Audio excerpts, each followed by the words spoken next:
చెప్పు చెప్పు నీ పేరు చెప్పు చెప్పు గట్టి చెప్పు వచ్చారు చెప్పు వచ్చారు సార్ నాది గట్టి మాట్లాడు బాగా మాట్లాడతాయి. గతంలో ఏమి ఇస్తారు చెప్పు. ఇప్పుడు 7,000 ఇస్తున్నారు స్వామి మీ పాదాల దయ వల్ల. గతంలో 3,000 ఇచ్చిండేది. మరి ఇది బాగుంది కదా, బాగుంది. మన ప్రకాశ్ రెడ్డి గారికి ధన్యవాదాలు చెప్పాలి కదా. మరి ప్రభుత్వం మేము అండగా ఉంటాం, మీకు అన్ని రకాలు ఉంటాం. రైతులు గారికి అది కూడా కౌలు కింద డిక్లరేషన్ డబ్బులు ఇస్తున్నది కూడా అని చేస్తాం. మీరు ధైర్యంగా ఉండండి, మీకు అన్న మేము ఉంటాం. తీస్తున్నా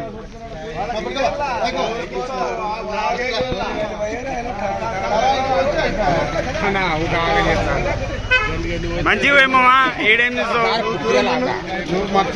పోయి పోయమ్మా దండికి పోయి అది రైట్.